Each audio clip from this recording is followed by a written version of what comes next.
Hi guys, welcome back to our channel. ഇന്ന് നമുക്ക് sales item vice ആയിട്ട് എങ്ങനെ ടാലിയിലേക്ക് അപ്ലോഡ് ചെയ്യാമെന്ന് നോക്കാം.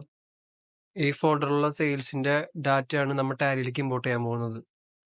ആദ്യം ടാലി എടുക്കുക. അതിൽ ഞാൻ സെയിൽസ് ഒന്നും ഇമ്പോർട്ട് ചെയ്തിട്ടില്ല, നമുക്ക് ജസ്റ്റ് ഒന്ന് ചെക്ക് ചെയ്ത് നോക്കാം. ഇനി നമുക്കത് ഇമ്പോർട്ട് ചെയ്യാം. അതിനായിട്ട് ECGST എടുക്കുക. അതിൽ Excel to Tally, voucher import, inventory wise, sales. ഇനി അടുത്തത് റൈറ്റ് സൈഡിൽ ഡൗൺലോഡ് ടെംപ്ലേറ്റ് എന്ന് പറഞ്ഞ ഓപ്ഷൻ കാണും. അതുവഴി ടെംപ്ലേറ്റ് ഡൗൺലോഡ് ചെയ്യണം. ഇനി ഇതിൽ വന്നേക്കുന്ന എക്സ്പോർട്ട് പാത്തിന്റെ അവിടെ ഫോൾഡർ പാത്ത് കൊടുക്കുക. ഇനി എൻ്റർ അടിച്ച് സേവ് ചെയ്ത് കഴിഞ്ഞാൽ ഫോൾഡറിലേക്ക് ടെംപ്ലേറ്റ് ഡൗൺലോഡ് ആവും. ഈ കാണുന്ന ടെംപ്ലേറ്റ് ഇതിലേക്ക് ഇനി ഡാറ്റാസ് കോപ്പി ചെയ്യണം. ഞാനൊരു ഡെമോ ജസ്റ്റ് കാണിച്ചുതരാം അതെങ്ങനെ ചെയ്യണമെന്നുള്ളത്. ഇനി ഇതിൽ വൗച്ചർ നമ്പർ, വൗച്ചർ ഡേറ്റ്, അതുപോലെ തന്നെ party name, stock item name, unit, GST rate, quantity, taxable value, CGST, SGST, total, voucher type, name, ഇത്രയും മസ്റ്റായിട്ട് കൊടുക്കണം.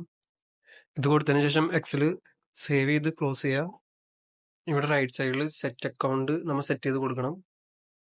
അതെങ്ങനെ സെറ്റ് ചെയ്യാന്നുള്ളത് നമ്മൾ മുൻപത്തെ ഒരു വീഡിയോയിൽ അപ്ലോഡ് ആക്കിയിട്ടുണ്ട്. അതിന്റെ വീഡിയോന്റെ ലിങ്ക് ഞാൻ ഡിസ്ക്രിപ്ഷൻ ബോക്സിൽ ഇട്ടേക്കാം, ജസ്റ്റ് ചെക്ക് ചെയ്താൽ മതി. പിന്നെ അത് ഇമ്പോർട്ട് ചെയ്യാനായിട്ട് ഫോൾഡറിന്റെ പാത്ത് കോപ്പി ചെയ്യുക.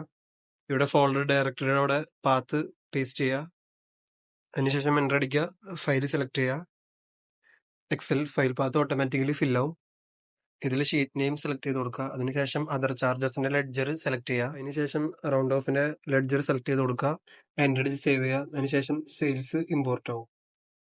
നമുക്കിനി ഇത് ജസ്റ്റ് ചെക്ക് ചെയ്ത് നോക്കാം. ഇത് ഓക്കെ ആയിട്ടുണ്ട്. അപ്പൊ ഇങ്ങനെയാണ് ഐറ്റം വൈസ് സെയിൽ ഇമ്പോർട്ട് ആവുന്നത്.